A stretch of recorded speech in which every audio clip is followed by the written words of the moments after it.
All right, today we are diving into a project that's simple, it's fun, and honestly, it's incredibly useful. We're going to be making our very own beeswax wraps. So if you've been looking for a great way to make your kitchen a little more sustainable, a little more waste-free, well, you are definitely in the right place. Let's get into it. You know that feeling, right? You're in the kitchen, you've got leftovers, and you automatically reach for that roll of plastic wrap. We all do it. But what if there was a better way? Something that's not just awesome for the planet, but also, makes your fridge look kinda cool.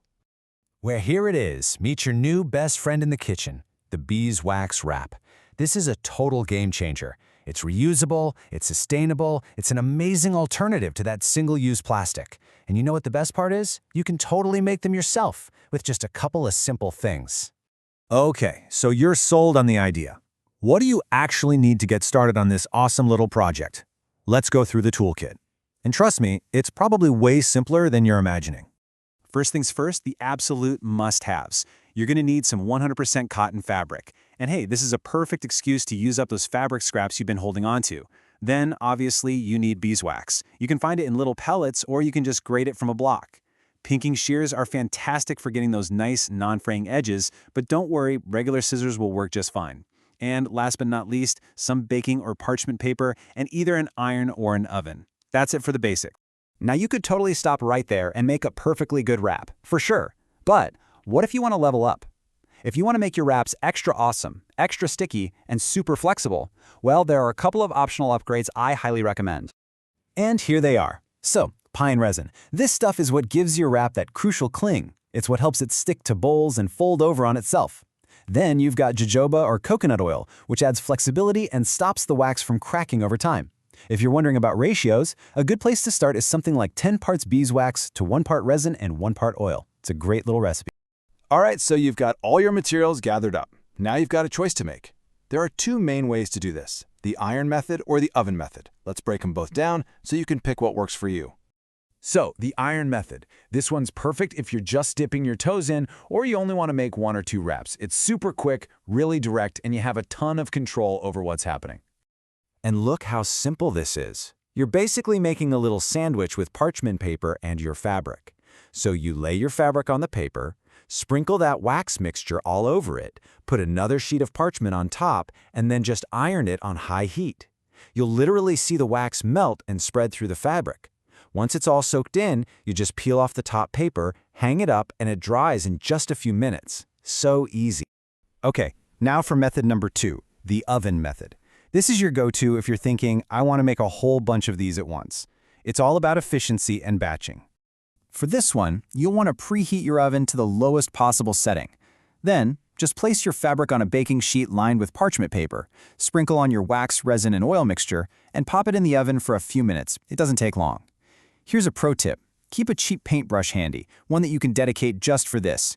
Use it to brush the melted wax into any little dry spots to make sure it's perfectly coated. Then, carefully lift the hot wrap out and hang it up to dry. So, you've made these beautiful, amazing wraps. Awesome. Now, how do you actually take care of them so they last a really long time?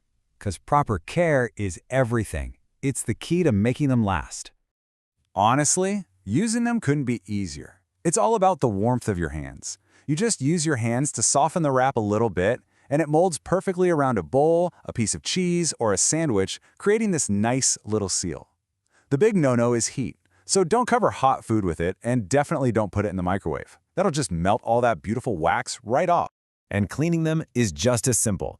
The #1 golden rule is use cool water. I'll say it again, cool water only. Hot water is the enemy here. A little mild soap is fine if you need it. Give it a gentle wipe down and then just hang it or lay it flat to air dry. That's it. It's ready for its next job. Okay, so what about a few months down the road, when your wrap starts to feel a little less sticky or a bit worn out?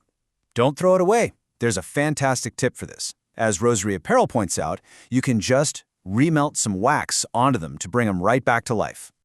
And it's exactly why you should hang on to any of that leftover wax mixture from when you first made them. When a wrap needs a little TLC, you just sprinkle some more of that mixture on and use the exact same iron or oven method to refresh it. It's such a simple fix that can add months or even longer to its life. So this really brings us to the whole life cycle of these things. What makes them so amazing isn't just that you can reuse them, but it's the entire journey, from your kitchen and eventually right back to the earth. So if you take good care of them, maybe refresh them once in a while, a well-made beeswax wrap can easily last you for about a year. And just think about how many pieces of plastic wrap that replaces in that time. It's a huge deal. But okay, what happens when it's really, truly at the end of its life? You know, it's been a year, it's not really holding a seal anymore. What do you do then? Does it just go in the trash? No way.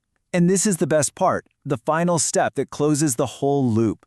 Because they're made of completely natural stuff, cotton, beeswax, resin, oil, you can just cut them up into little strips and throw them right into your compost pile. They'll break down and go right back to the soil. I mean, how cool is that? A truly zero-waste solution from start to finish.